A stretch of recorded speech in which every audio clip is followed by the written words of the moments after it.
کہ یہ جتنے بھی اختلاف بریلوی اور دیوبندیوں کے درمیان ہیں، یہ اختلاف یقینی طور پر عقائد کے ہیں، لیکن ان کے اندر شدت جو آئی ہے یہ بعد میں آئی ہے، اور یہ شدت پیدا کرنے والے مولانا احمد رضا خان صاحب تھے، جنہوں نے حسام الحرمین کا ایک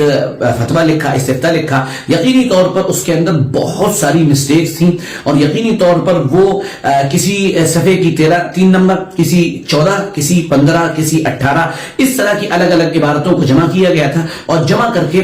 سعودی عرب میں وہاں کے علماء کے سامنے پیش کیا گیا تھا۔ اور پھر اس کے بعد جب وہاں کے علماء نے کہا کہ اس طرح کے عقائد جو بھی رکھتا ہے تو اس کے بارے میں حکم یہ ہے، اس طرح کر کے جو فتویٰ ہندوستان کے اندر لایا گیا اس کا نتیجہ یہ نکلا کہ مسلمان 2 حصوں میں بڑھ گئے۔ اس سے پہلے جو تقسیم تھی وہ شیعہ اور سنی تقسیم تھی، پھر ہوا یوں کہ اس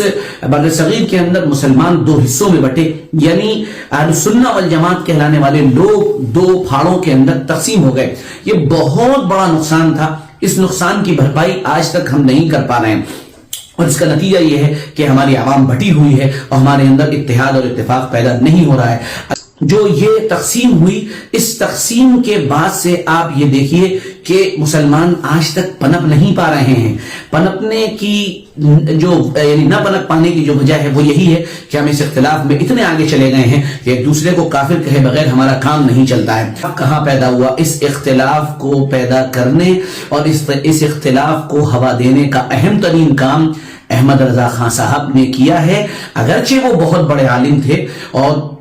بہت ہی ذی استعداد تھے، بہت صلاحیت اللہ تعالیٰ نے ان کو عطا فرمائی تھی، ان کے اشعار، ان کا قلم، ان کی تحریریں، ان کا فتاوی رضویہ، یقینی طور پر وہ ان کے علمی کارنامے ہیں، اس کا انکار کوئی نہیں کر سکتا۔ خاص کر ان کے ایک شعر پر تو میں بڑا فدا ہوں جو انہوں نے جناب نبی کریم صلی اللہ علیہ وسلم کی شان میں کہا تھا۔ انہوں نے کہا تھا، مٹ گئے مٹتے ہیں مٹ جائیں گے آدھا تیرے، نہ مٹا ہے نہ مٹے گا کبھی چرچا تیرا، ورفعنا لک ذکرک کہ سایہ تجھ پر، وہ ذکر ہے اونچا تیرا، بول ہے بالا تیرا۔ کیا شان تھی! انہوں نے کس انداز سے یہ بات کہی ہے، اگر آدمی اس کو ذرا ڈوب کر سن لے تو جناب نبی کریم صلی اللہ علیہ وسلم کی محبت سے اس کا دل سرشار ہو جاتا ہے۔ ہم اس کا انکار نہیں کر سکتے کہ وہ اللہ کے نبی صلی اللہ علیہ وسلم کی محبت میں ڈوبے ہوئے تھے، اور یہ ان کا اور ان کے اللہ کا معاملہ تھا، لیکن اس کے نتیجے میں جو کچھ ہوا اس بر صغیر کے اندر وہ بڑا دل دکھانے والا ہے۔ میں اپنے تمام بریلوی مکتب فکر کے ہر بھائی سے یہ کہوں گا، اس وقت اس اختلاف کے بجائے